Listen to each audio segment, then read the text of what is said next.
Better late than never for the recap, at least. What is up? What is going on, everybody? Welcome back and welcome in to the Seattle Mariners post-game recap. The Mariners dropped the final game of this four-game set to the Angels, 4-1. They fall to 56 and 50 on the season. They are 4 games back in the American League West, and they are tied for the final wildcard spot with Texas. Technically, if the season ended today, they do have the tiebreak over Texas, so they would be in the postseason. As always, before I go further, do me a favor, like the video, comment your thoughts on the team and on the game down below. Don't forget to hit that subscribe button if you're new or lurking. 160-something subs away from 5,000. Thank you to everybody for the support. Okay, let's take a step back and go big picture with this game. Is splitting in Anaheim awful? No, the Mariners didn't do anything to shoot themselves in the foot here. They're still very much in this race, still very much alive for the American League West, especially when you factor in all the Astros injuries. They're in a playoff spot at the moment with the wild card series. So they do nothing here that necessarily makes you go, oh, they bottomed out, or this killed their opportunity to have a shot at the playoffs. But the Mariners right now kind of remind me of, you ever been to like a Dave and Buster's or any place like that? I don't know if Dave and Buster's are a nationwide thing, but those gaming places, and you play those racing games, and you got to pass the checkpoints, right? If you don't pass the checkpoint, you got to put more money or more tokens or whatever into the machine. The Mariners are passing the checkpoints. Have you ever played those games and you make the checkpoint by like 1 second, 0.8 seconds, and you're like, you're not even focused on the race. Like, oh my gosh, I got to make the next checkpoint here. Not that you probably put that much stock into a racing game, but you know what I mean, right? The Mariners are just making the checkpoints. Every series, they pass a checkpoint. And the checkpoint being, are they still alive for the playoffs or in a position? Yeah.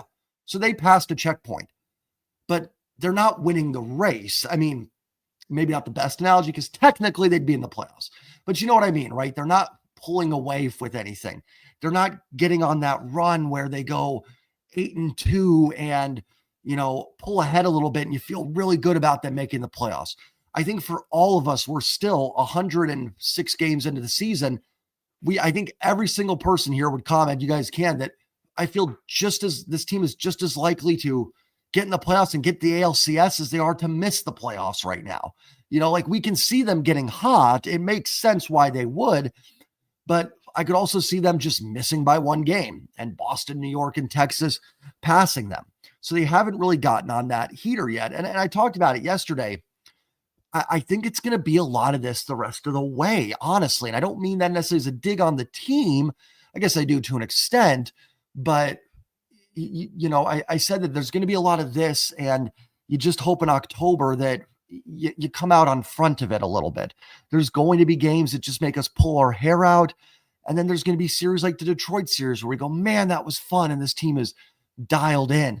But for every high, they seem to kind of match it with one of these. You know, they're 5-5 since the All-Star break. That's not bad. You can play 500 ball over stretches and absolutely be fine. And I don't even do the like, oh, this loss is the reason they're not going to get in. They've had a few of those where you look at one game and go, man, that's the game to remember.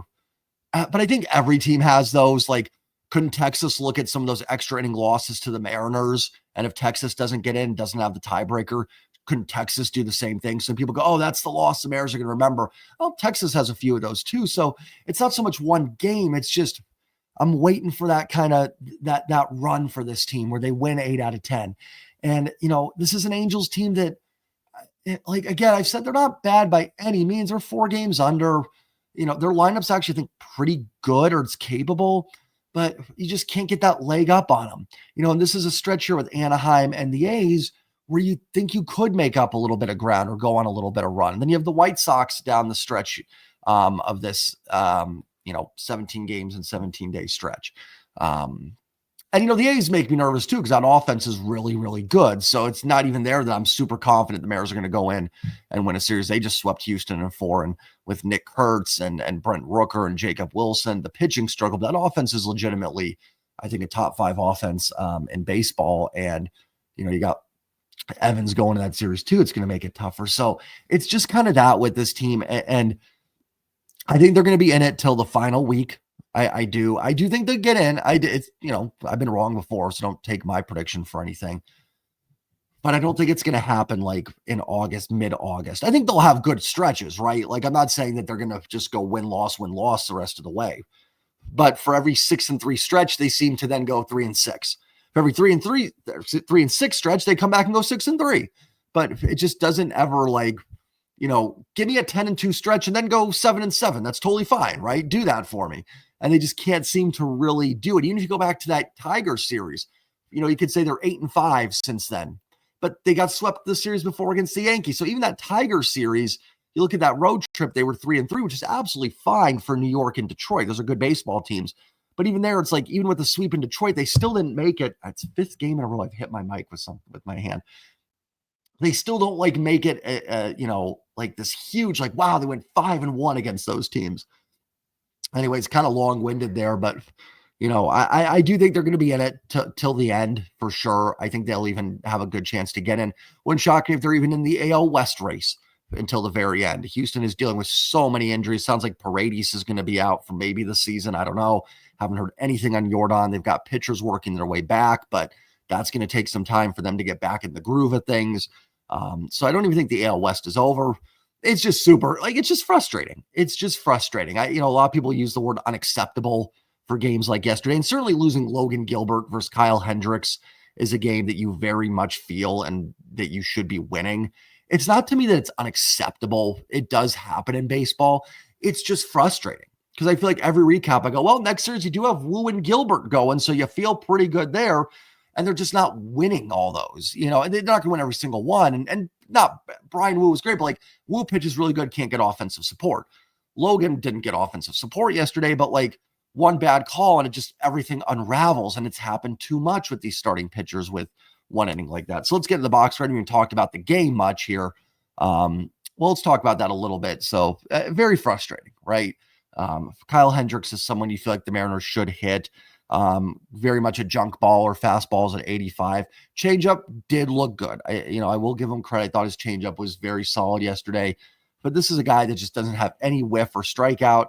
He managed to get some swing and miss yesterday, and it was weak contact. It wasn't like the Mariners were hitting, 400-foot bombs that, were being robbed. There was one with JP, but for the most part, it was very weak contact against Kyle Hendricks. You've got to be better against a pitcher like that. You have to be. He's crafty, he's a veteran, but he's also just not very good. You have to find a way. Kikuchi did pretty well against Anderson, same thing. Soriano, I can get. I think Soriano, when he's on, is good, right? But you've got to do more against Kyle Hendricks. Cal does hit number 41, so maybe Cal getting back in the home run swing. Sacramento's a ballpark where Cal could put a couple out. So, hey, no matter what, even if the Mariners did fall off, we're going to be able to talk about the Cal Raleigh home run chase here. For sure, his road to, I don't think he's going to get to 73 for sure, but 62, 63, the AL record is not completely out of the question here. And with Judge being hurt, the MVP very much back open for Cal Raleigh. So that'll be fun to talk about. But yeah, just very disappointing offensively yesterday for sure. And, Logan Gilbert, right? And look at this line score. Now, the Mariners only scored one inning as well, so don't take this as some sort of, they should have won. That fifth inning just blows up, and that's the only inning the Angels score in, that fifth inning. And let me be very clear again. Awful, awful, awful, pathetic umpiring from this crew. Worst crew I've seen. The first crew I've thought this year that needs to honestly be investigated. And I'm sure that's overreaction, whatever. But some of those calls, and I'm pretty sure Mariner Muse on Twitter pointed out again that Logan Gilbert's over-under for strikeouts was 7.5. And that pitch he had to, I forgot who he walked, was it d'Arnaud in the fifth inning? Would have been strikeout number 8. Makes it very curious. That 2-2 pitch to d'Arnaud to lead off the fifth was paint. Perfect pitch. And then the next pitch, while not as obvious of a strike, you think maybe, okay, missed a call. Maybe it's on. Usually when you see things where an umpire misses a clear call, if the next pitch is even close, they usually get it. I know there's no makeup calls, but the next pitch was a strike too. They were both strikes. Nope. Ball. Pathetic from this crew. Absolutely awful all series long. Worst umpiring crew I've seen by far. Just egregious misses.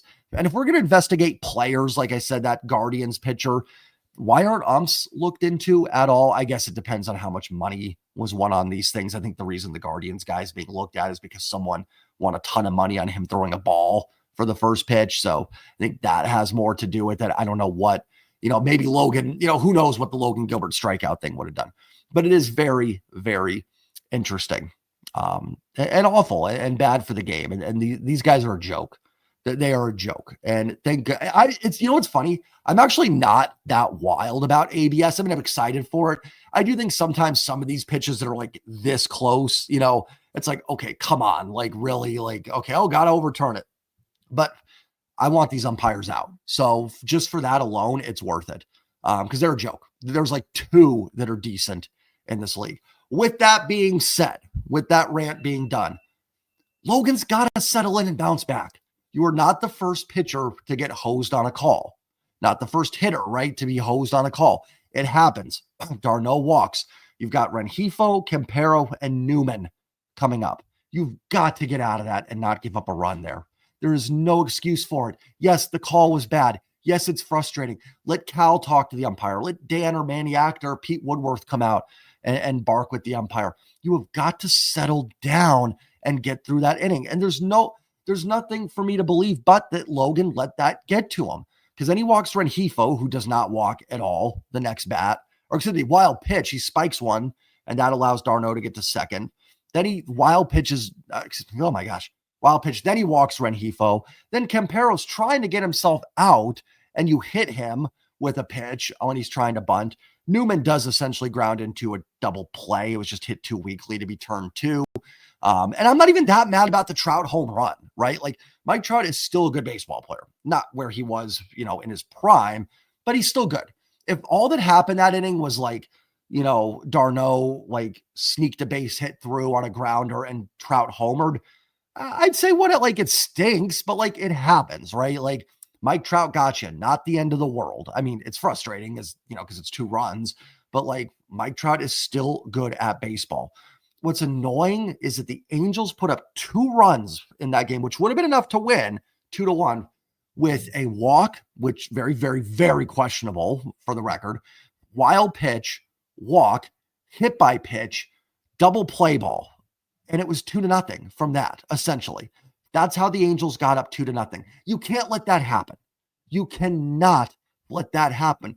And I'm going to go against my words, that is how you miss the playoffs. That is absolutely how you don't get in. Mike Trout homering against you, fine, right? That's not how you miss the playoffs. That's baseball. Giving up 2 runs without a single ball put in play that was not a double play potential baseball is bad, guys. It's just, that can't happen. And we've seen this with this pitching staff. Logan is one of these guys. Like, it seems to get to him. It seems to rattle him. Remember that Boston game last year where the ump missed a call, and definitely a missed call, but then it was like 7 doubles in a row. And I even had some people ask you, well, that inning would have been over if Logan got the call. I get it. I'm getting 4 outs in an inning is hard, but it's not the first time it's happened to a pitcher. Like, Logan has got to settle in there against, I'm sorry to get if an Angels fan watch this. I actually don't think you have a bad team. I'm just being truthful here, and I'm sure you guys would agree too. Rengifo, Campero, Newman suck. Guys, like, come on, Logan. Like, you can't let 2 runs come home after that. You can't. It's not like Trout, Ward, and Shanuel got you. Those are good baseball players. Neto, too. Adele, Moncada when he's in there. Those guys can get you. You can't let that bottom of the order. That's got to be where it's an automatic 0 from Logan Gilbert. Not acceptable. And it's happened way too much from this staff. And I saw some people make this point on Twitter, so I'm not trying to steal anybody's thoughts or anything with it. But you can make all the deadline acquisitions you want, and I hope they do. But if Logan Gilbert can't settle back in after a missed call and keeps having these games, it won't matter. It's not going to matter. Maybe you get a couple more runs. Maybe you've got some better bullpen arms behind, but the bullpen wasn't the problem yesterday. The offense was, right? But the offense is pretty good recognition-wise, top to bottom. Didn't play well yesterday, but it's a good lineup. You need Logan Gilbert. You need that Milwaukee Logan Gilbert that we had. It doesn't have to be exactly that good, but that's what you need. Otherwise, no, this team will not make the playoffs. They won't. I know Logan's capable of better. We've seen it. And it's funny, the ERA is 3.36 from Logan. Like, you look at that and you go, what's the problem? But you guys know, if you've watched the game, like, it's too much of this. There's too much of it. There's too much of that one inning that just becomes a blow up there. Logan goes 5 innings, 3 hits, 4 runs, all earned, 3 walks, 7 Ks. Again, like, stuff-wise, through 4 innings, I thought Logan looked absolutely fantastic. Thought he was on his way to a game where if the Mariners could find a way to get 1 or 2, they would easily win this, with Logan going 7 or 8 shutout innings. And then that 1 inning. Casey Legumina continues to be the most, like, frustrating pitcher I've ever seen, where I'm convinced he's terrible. And then he goes 2 innings, no hits, no walks, no runs, with 2 strikeouts. I still think they need an upgrade, but I can't figure out Legumina for the life of me. And then Kowar throws a shutout 9th with a hit and a walk. Want to see some more swing and miss from Jackson Kowar. I like him. Like to see if he can stick in the pen, but we want to see a little more swing and miss. Offense was awful, right? They've got to be better against Kyle Hendricks. 2 hits. I feel like, oh my gosh. Major League, why am I blanking? Bob Uecker. I know he didn't. Harry Doyle's who he played. Bob Uecker in Major League. 1 hit, 1. That's all we got. That's what I feel like this. I didn't realize he only had 2 hits. Still, I looked at the box score. 2 walks as well. JP 0 for 4. He was robbed of a home run, but it's got to be better. I don't know what else to say. I've agreed with people who have said he needs a day off. A couple people have commented that. I do agree with you on that. Problem is, your day off for JP is Dylan Moore. So, like, I can't really blame Dan for not doing it either. I 100% agree with that JP needs a day, and Mastroboni's not there anymore. It's why I kind of thought maybe Cole Young might go down, because Mastroboni could probably play short in a pinch and, give you some, just a little bit better ways to maneuver guys around there. I'm not advocating for Cole Young going down, but they put themselves in a weird roster crunch. Where's Luke Raley? Is he just, like, in the doghouse completely? I mean, I get he wasn't swinging the bat well, but, like, Luke Raley was really good last year and has a WRC plus over 120 this year. Like, I get he was struggling, but, like, why is Luke just, like, not playing at all? And if he's hurt, put him on the AL. And if you're not going to play Luke Raley, I wonder if they are going to trade him. I don't know. But if you're not going to play him, like, option him. I mean, I think he has options. I don't want Luke Raley in Tacoma, but, like, I don't really get what they're doing here. Julio was 0 for 4. Great series for Julio. Just kind of a frustrating game to end. He didn't have a line drive in the first inning that was caught. Cal 1 for 4, the solo home run. Josh Naylor had a hit, 1 for 4, and 2 stolen bases, showing the sneaky speed of Josh Naylor. Randy was 0 for 3. Polo 0 for 2 with a walk. Canzone starting to cool off a little bit. Another reason I'm surprised Raley wasn't in there yesterday. I think Dom is like 5 for his last 28. I think 1 extra base hit in there. Little surprised that Dom isn't, like, I'm all for, like, I'm not against Dom playing. I'm going to be very clear on that, but I'm surprised they're not mixing in Raley a little bit there. Dylan Moore pinched hit, was 0 for 1. I mean, let's see what happens on Thursday. I don't think Dylan Moore is going to be on this roster much longer. I mean, at this point, like, I mean, you almost just have to DFA.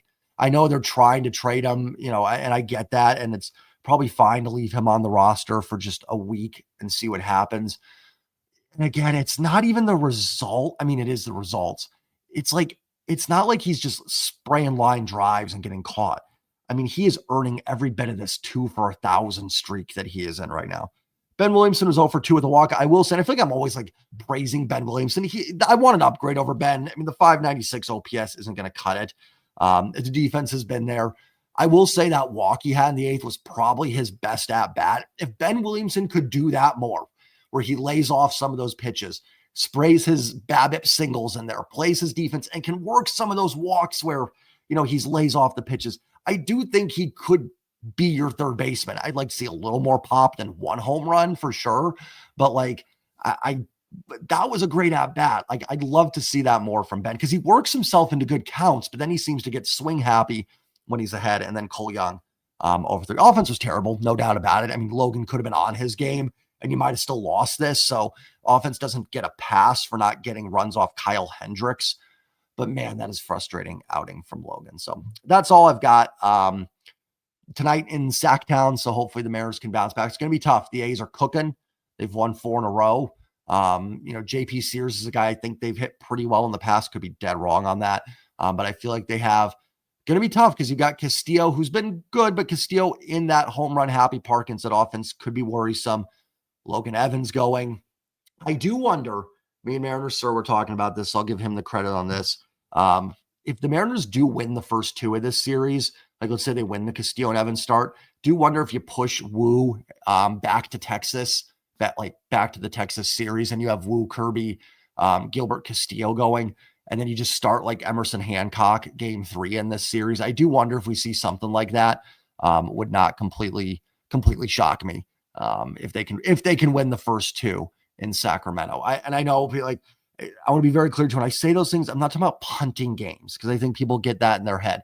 I'm talking about setting yourself up for what's probably a more important series against the Rangers, and having your 4 best pitchers go would be huge. Of course, though, in Anaheim, they won the Logan Evans start. So who knows? Well, you're starting Evans against Sacramento no matter what. So that's not even up for debate.